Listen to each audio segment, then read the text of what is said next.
আসসালামু আলাইকুম বন্ধুরা, আশা করি সবাই ভালো আছো। আজকে আমি আপনাদেরকে আরেকটা ভিডিও দেখাবো।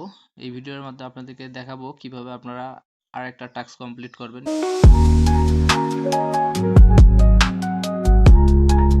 মিমিফাই কয়েনে। আপনারা ফার্স্ট টাইম আর্নে যাবেন। আর্নে যাওয়ার পর এখানে দেখেন the truth about Mimi coin, MemeFi explained আছে, এখানে আপনারা ক্লিক করবেন। করার পর এইরকম ইন্টারফেস শো হবে। তারপরে এখানে যে আবার নিচে এই লেখাটা আছে the truth about Mimi coin, এখানে যাবেন। যাওয়ার পর এখানে দেখবেন লেখা আছে, এখানে কয়টা প্রশ্ন আছে। এই প্রশ্নগুলোর আমাদের উত্তর দিতে হবে। তো উত্তর দেওয়ার আগে আমরা একবার ইউটিউব চ্যানেলে ক্লিক করব, করে ইউটিউব চ্যানেলে আসবো। ইউটিউব চ্যানেলে ইউটিউব চ্যানেলে আসার পর আমাদের এখানে ভিডিও থাকবে। সেই ভিডিওটা আমরা একটু টেনে টেনে এরকম করে দিলাম। টেনে টেনে দেওয়ার পর আমরা এখান থেকে বাইর হয়ে যাব। আমরা এখান থেকে বাইরে হয়ে যাব।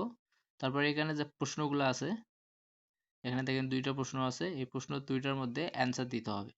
তো ফার্স্ট প্রশ্ন আমাদের এখানে দেওয়া আছে, why is it important to research A meme coin before buying. So এখানে এর প্রশ্নটার অ্যান্সার হবে, এখানে প্রশ্নটার অ্যান্সার হবে 2 number, to ensure it is not, এই যে এটা হবে to ensure it is not a scam and has potential value. এটা হবে প্রশ্নের উত্তর 1 নাম্বার।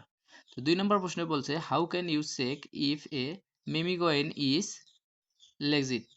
তো আপনাদের এখানে উত্তর হবে all of the above. All of the above এটা হওয়ার পর এখানে আপনাদের একটা টাইম দেবে, আপনারা আবার পুনরায় এই টাইমটা পর্যন্ত অপেক্ষা করবেন। তো আমাদের যখন সময়টা শেষ হয়ে যাবে তারপর আমরা চেক দ্য ট্যাক্সে ক্লিক করব। করার পর দেখেন আমাদের এখানে শো করতেছে the task is completed, your coin reward is already paid out. এভাবে আপনারা এটা কমপ্লিট করে এই রিওয়ার্ডটা নিতে পারবেন। পরবর্তীতে আপনারা আমার ভিডিও পেতে অবশ্যই চ্যানেলটি সাবস্ক্রাইব করে রাখবেন। আমি আবার দেখাবো আপনাদেরকে কিভাবে এই রিওয়ার্ডগুলো আপনারা পাবেন। শুধু মিমিফাই কয়েন না, আপনাদের টেলিগ্রাম বোর্ডে যতগুলো বোর্ড আছে সবগুলোর ভিডিও আমি এই চ্যানেলে আপলোড দিয়ে থাকবো। তো আপনারা সবাই চ্যানেলটি সাবস্ক্রাইব করে সঙ্গেই থাকুন। ধন্যবাদ।